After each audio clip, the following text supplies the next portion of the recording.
वो फिलिस्तीन जो अरबों के अंडर में था, आज वो फिलिस्तीन यहूदियों के कब्जे में है। फिलिस्तीन, इजराइल फिलिस्तीन के कब्जे में है। वो बैतुल मुकद्दस जिस पर हमने 800 साल जो हमारे दायरे में रही, जो हमारे कंट्रोल में रही, हमारी नाइत्तिफाकी बढ़ी, जब हमारे दरमियान, जब हमारे बीच में फिरका बंदी हुई, तू हनफी, तू शाफई, तू बरेलवी, तू शिया, तेरे पीछे मेरी नमाज नहीं, मेरे पीछे तेरी नमाज नहीं, जब ये सारी बातें हमारे दरमियान आई तो बैतुल मुकद्दस आज यहूदियों के कब्जे में चला गया। अल्लाह के रसूल ने कहा था, यूशिकुल उममु अन तदा अलैकुम कमा तदा अल अकलतु अला क़िसतिहा। एक जमाना तुम्हारे ऊपर ऐसा आ जाएगा कि सब जिस तरीके से भूखे लोग दस्तरखान पर टूट पड़ते हैं, भूखे लोगों को जहां खाना मिलता है वहीं टूट पड़ते हैं,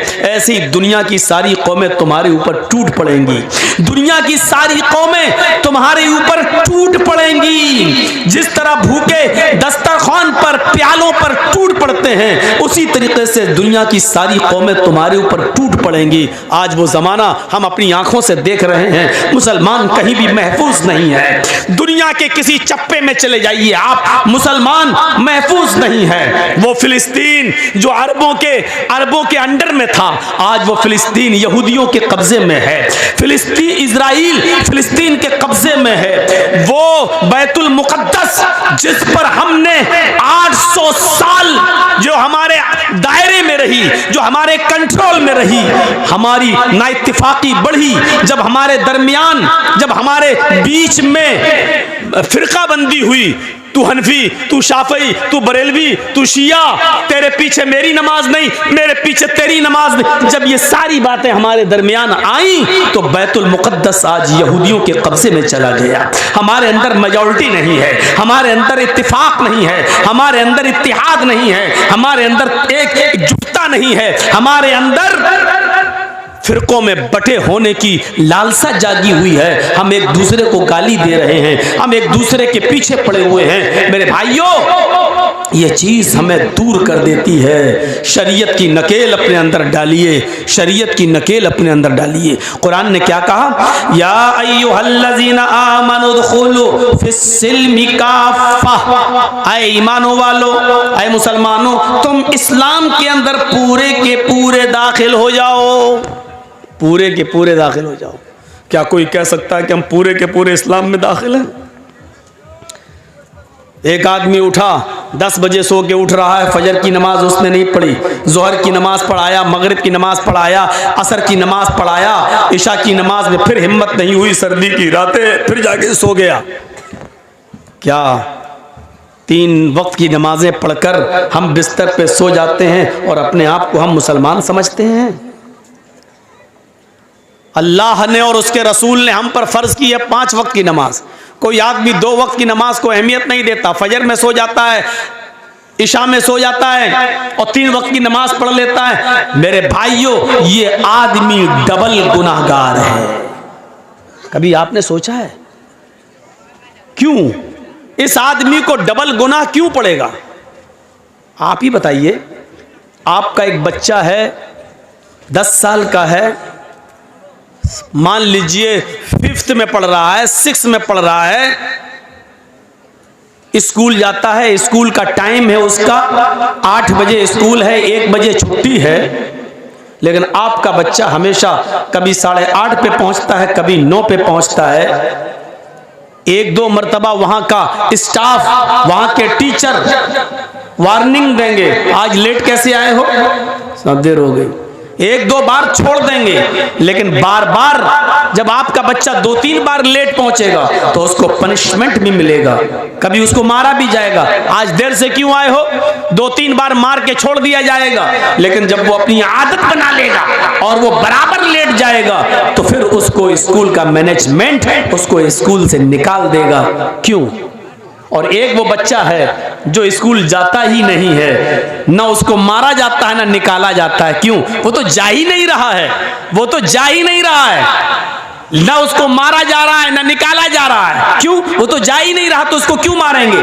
लेकिन जब आपका बच्चा स्कूल जाता है तो उसको कभी मारा भी जाता है और बाद में निकाला भी जाता है, यानी उसको डबल सजा। एक तो ये कि पिटाई भी लगी, दूसरी ये कि उसने आदत बना ली तो उसको निकाला। पढ़ने वाले बच्चे को डबल सजा और जो बिल्कुल नहीं पढ़ रहा है उसको कोई सजा नहीं। तो आपने कभी गौर किया, जो आदमी बिल्कुल नमाज नहीं पढ़ रहा है दुनिया में उसको कोई सजा नहीं है, नहीं पढ़ रहा है, लेकिन जो आदमी 3 टाइम की पढ़ता है 2 टाइम की छोड़ देता है, 4 वक्त की पढ़ रहा है 1 टाइम की छोड़ देता है, ये आदमी अल्लाह की अदालत में डबल मुजरिम है, डबल गुनाहगार है। उसकी वजह यह है कि अल्लाह ने फर्ज की है 5 वक्त की नमाज, ये अपने ऊपर फर्ज कर लिया 3 वक्त की नमाज। अल्लाह ने कहा 5 की पढ़ो, ये 3 की और 4 की पढ़ रहा है, इसको डबल गुनाह इस बात का, एक तो 2 वक्त की नमाज छोड़ रहा है, एक तो गुनाह इस बात का, और दूसरा गुनाह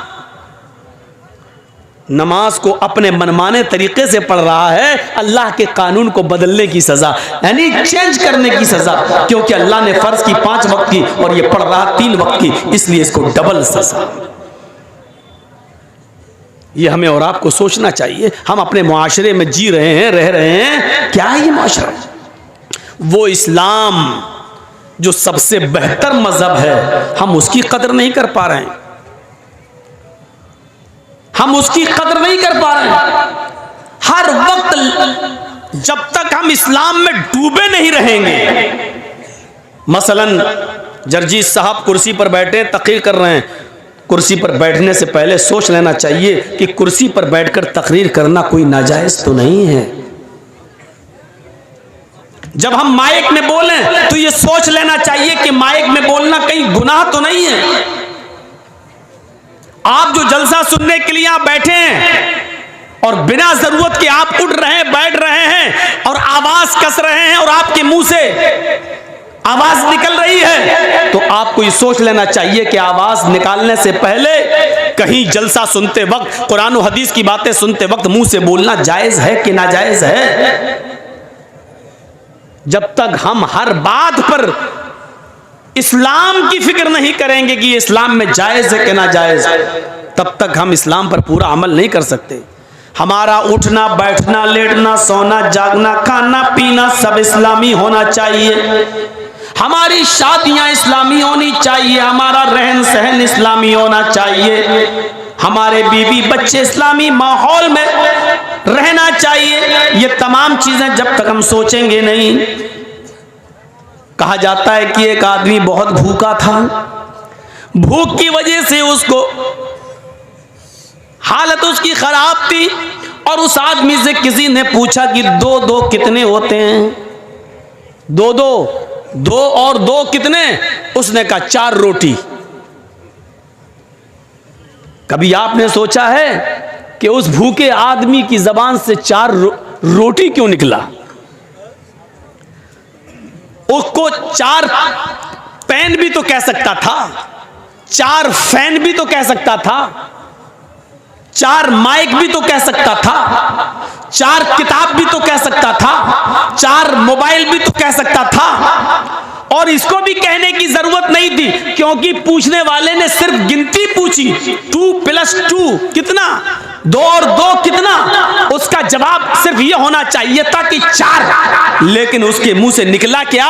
4 रोटी, क्योंकि उसको भूख लगी थी। उसका दिमाग सिर्फ रोटी की तरफ लगा हुआ था, उसका जहन सिर्फ खाने की तरफ लगा हुआ था, इसलिए सवाल ना समझते हुए भी उसने जवाब में रोटी कह दिया। इससे क्या पता चलता है? इससे पता यह चलता है कि जिसका दिमाग जिस चीज में लगा हुआ है उससे वही चीज नमूदार होती है, जाहिर होती है। हमारा उठना, हमारा बैठना, हमारा दिमाग इसी में लगना चाहिए। हमारा उठना इस्लामी है या नहीं, हमारा बैठना इस्लामी है या नहीं, हमारा खाना इस्लामी है या नहीं, हमारा पीना इस्लामी है या नहीं, हमारा चलना इस्लामी है या नहीं, हम अपनी बेटी की जो शादी कर रहे हैं वो इस्लामी है या नहीं। जब तक हमारी सोच, हमारा दिमाग, हमारा माइंड जब तक पूरा का पूरा इस्लाम की तरफ नहीं लगेगा, हम इस्लाम के ऊपर पूरे के पूरे अमल नहीं कर सकते और इस्लाम के अंदर पूरे के पूरे हम दाखिल नहीं हो सकते हैं। कुरान कहता है या अय्युहल्लज़ीना आमनू उदखुलू फिस्सिल्मी काफ़ा,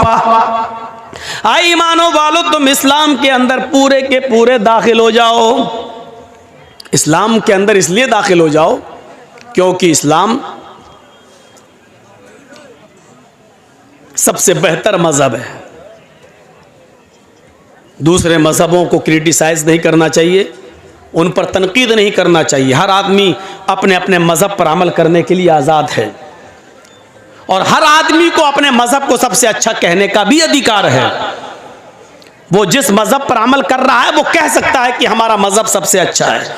हम मुसलमान हैं, हम कह सकते हैं कि हमारा मजहब सबसे अच्छा है। कुरान इस बात की गवाही देता है, इन्नद्दीन इंदल्लाहिल इस्लाम, अल्लाह की दृष्टि में, अल्लाह की नजर में सबसे बेहतर अगर कोई मजहब है, सबसे बेहतर अगर कोई दीन है तो वो इस्लाम है। सबसे बेहतर और बेहतर चीज की कुर्बानी कोई नहीं देता है। बेहतर चीज के लिए कुर्बानी दी जाती है, उसकी कुर्बानी कोई नहीं देता है। अभी सिर्फ आयतें सुन लो, मिसालें मैं बाद में देता हूं। सबसे पहला क्या बताया? इस्लाम सबसे बेहतर मजहब है। क्यों बेहतर है? क्योंकि ये कंप्लीट है, मुकम्मल है। दुनिया में कोई दूसरा मजहब कंप्लीट नहीं है। आप ईसाई मजहब उठा लो, ईसा अलैहिस्सलातु वस्सलाम की जिंदगी के सिर्फ 3 साल के हालात मालूम हैं। खुद ईसाइयों को 3 साल के हालात, बाइबल अगर आप पढ़ेंगे तो 3 साल से ज्यादा ईसा अलैहिस्सलाम के हालात नहीं मिलेंगे बाइबल में भी, सिर्फ 3 साल के। तो 3 साल की जिंदगी किसी की आइडियल नहीं हो सकती है पूरी जिंदगी के लिए। ईसाइयों से पूछो कि वो शादी कैसे करेंगे, उनको नहीं मालूम। क्यों भाई? जिसको जाना है या तो चला जाए और जिसको बैठना है वो बैठ जाए। सामने से हम नहीं उठने देंगे, पीछे से जाइए आप। मेरे सामने आप लेफ्ट राइट मत कीजिए। आपको इजाजत है, पूरी परमिशन है, जिसको जाना हो जाए। लेकिन जब मैं बोलने लगूं तब नहीं। अभी जाओ, कोई फर्ज थोड़ी है, जलसा सुनना कोई फर्ज नहीं है। अब जब कराए हो इतना चंदा वंदा खर्च करके, इतना पैसा खर्च करके, तो थोड़ा सा सुन लीजिए। अभी आपको कुछ अच्छी बातें भी आपके सामने आ रही हैं, ये सब अच्छी बातें हैं, लेकिन मजीद जो चीज आपको ज्यादा मुतासिर करेगी, तो मेरे भाइयों सुनिए, ईसाइयों के पास नहीं है। अगर उनसे पूछो कि शादी कैसे होती है, उनको नहीं मालूम। क्यों? क्योंकि ईसा अलैहिस्सलातु वस्सलाम ने शादी नहीं की थी।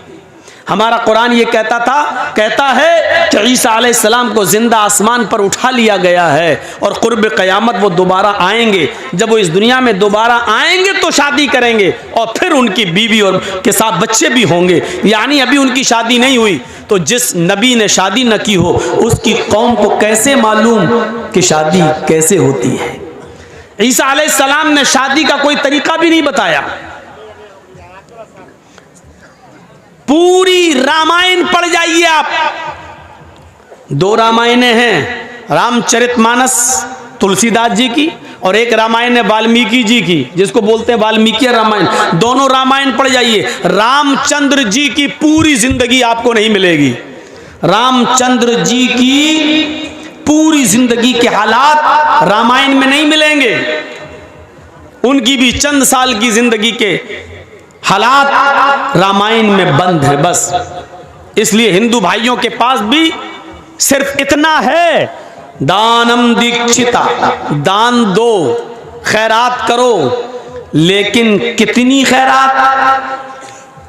मसलन आपके यहाँ खेती बाड़ी होती है, धान पैदा होता है, तो हदीसों में आता है ना कि धान में कितनी ज़कात देना है।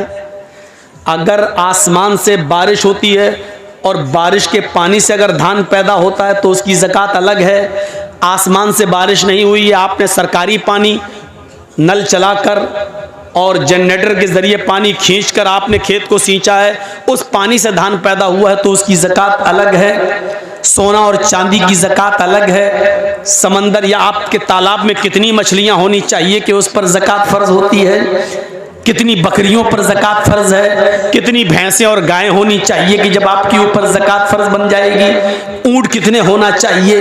कपड़े का बिजनेस करते हैं तो कपड़ा कितना होना चाहिए, आप जिस मकान में रहते हैं उस मकान में ज़कात है या नहीं, आपके मकान के अलावा 2-4 प्लाट और पड़े हुए हैं जो आपने खरीद के डाल दिए, उन प्लाट पे ज़कात है या नहीं, अगर वो प्लाट आपके अपने हैं तो उस पर ज़कात है या नहीं, या उन प्लाट को आप बेचना चाहते हैं, उससे बिजनेस करना चाहते हैं, उस पर ज़कात है या नहीं, है तो कितनी है। ये सारी चीजें ऐसी हैं जो इस्लाम बताता है, लेकिन हिंदू धर्म के अंदर इसकी कोई सीमा नहीं है।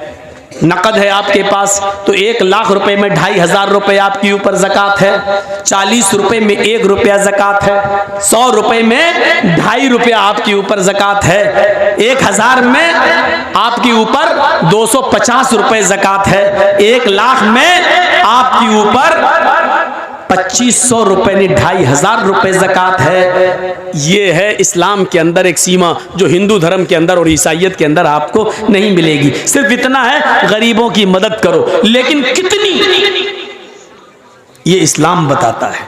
तो इसलिए कहा इस्लाम एक मुकम्मल मजहब है, कंप्लीट मजहब है। शादी अल्लाह के नबी ने करके दिखलाई है, और करके ही नहीं दिखलाई है बल्कि आपकी पहली शादी, आप आश्चर्य करेंगे, सुनिए, आपकी पहली शादी कितनी साल की उम्र में हुई? किसी को मालूम है? आप लोगों में 25। लाज रख ली दोस्त आपने। और किससे हुई? खदीजा रजी अल्लाह ताला अन्हा से। उनकी उम्र कितनी थी? 40।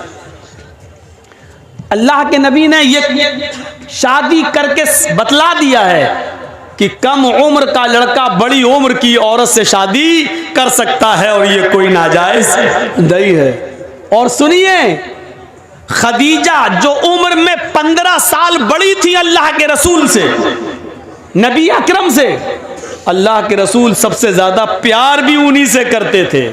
ये चीज ना ईसाइयत में मिलेगी ना हिंदू धर्म के अंदर मिलेगी। सिर्फ इतना लिखा है पति और पत्नी में प्रेम होना चाहिए बस, लेकिन प्रेम कैसा, उसकी मिसाल कैसी? रामचंद्र जी सीता से कितना प्यार करते थे, आज तक रामायण पढ़ जाइए आपको नहीं मिलेगा। अगर प्यार करते होते तो रावण लेके ना भागा होता। 14 साल का वनवास ले लिया था रामचंद्र जी ने, अपनी पत्नी को छोड़ गए, 14 साल के लिए जंगल में चले गए। साहब, पत्नी की देखरेख कौन करेगा? कौन देखरेख करेगा? तो ये मैं क्रिटिसाइज नहीं करना चाहता हूं और होना भी नहीं चाहिए, लेकिन बताना मैं ये चाहता हूं कि बीवी घर में अकेली, रामचंद्र जी का कोई पुत्र तो था नहीं भाई। 14 साल तुम जंगल में रहोगे तो बेटा कहां से आएगा, बेटी कहां से होगी, औलाद कहां से आएगी? तो ये सब चीजें सोचने की हैं। तो रामचंद्र जी के ने 14 साल का वनवास ले लिया। उधर रावण जो है उनकी पत्नी को लेके भाग गया। जो भी हुआ वो अलग बात है कि सीता जी अच्छी थी, नेक थी, अपने रामायण के मुताबिक उन्होंने रावण को हाथ नहीं लगाने दिया, और रावण ने भी बहुत चाहते हुए भी उनको बदनाम नहीं होने दिया। बदनाम करना चाहता था लेकिन नहीं कर सका, और सीता को अपने आप को पाक साफ, अपनी कौम के सामने पाक और साफ साबित करने के लिए आग में कूदना पड़ा, छलांग लगानी पड़ी, ये बताने के लिए कि रावण के साथ मेरा कोई ताल्लुक और मेरा कोई संबंध नहीं। ये सारी चीजें आप देखिए आप और पढ़िए आप। इधर हजरत आयशा के ऊपर भी इल्जाम लगता है, इधर हजरत आयशा के ऊपर भी तोहमत लगती है जिना की, लेकिन हजरत आयशा को अल्लाह के नबी उनके घर पहुंचा देते हैं, आपने इल्जाम नहीं लगाया। तो मैं कह ये रहा था कि इस्लाम एक मुकम्मल मजहब है, एक मुकम्मल कंप्लीट दीन एक इस्लाम कौन है? इस्लाम है। इस मजहब के अंदर आपको कंप्लीटली नहीं मिलेगी। अल्लाह के रसूल ने 25 साल की उम्र में 40 साल की खदीजा के साथ रहकर पूरी दुनिया को दिखा दिया कि देखो मुझसे 15 साल उम्र में बड़ी औरत, उसके साथ कैसे रहा जाता है। बुढ़ापे की कोई शिकायत नहीं आई है, बल्कि जब तक खदीजा जिंदा रही, नोट कीजिएगा मेरी बात, जब तक खदीजा जिंदा रही इतना प्यार किया अल्लाह के रसूल ने खदीजा से, और खदीजा ने भी इतना प्यार दिया नबी अकरम को कि अल्लाह के रसूल ने कोई दूसरी शादी खदीजा की जिंदगी में नहीं की। आपने और शादियां की हैं, लेकिन कब? खदीजा के इंतकाल के बाद। लेकिन खदीजा जब तक जिंदा रही तब तक आपने दूसरी शादी नहीं की। और जानते हो ये चीजें आपको रामायण और गीता में नहीं मिलेंगी, ईसाइयत में नहीं मिलेंगी। जब खदीजा का इंतकाल हो गया और आपने एक दो शादियां और कर ली और आयशा भी आपकी जिंदगी में आ गई, तो आप ताज्जुब करेंगे। एक दिन कुर्बानी का दिन था, यहां से आप देखिए, एक दिन बकरीद का दिन था, कुर्बानी का दिन था। आपने जानवर ज़िबा किया और ज़िबा करने के बाद उसका गोश्त पककर जब हजरत आयशा सिद्दीका ने अपने हस्बैंड को दिया, अल्लाह के नबी को दिया, कुर्बानी के गोश्त की पहली बोटी अल्लाह के नबी के पास आती है। आपने प्याला उठाया और उस गोश्त की बोटी को लेकर जैसे ही मुंह में लगाते हैं, खाते नहीं है, उसको वापस कर देते हैं और आंखों में आंसू आ जाते हैं। रोते हुए पूछा अम्मा आयशा ने, मेरे सरताज क्या हुआ?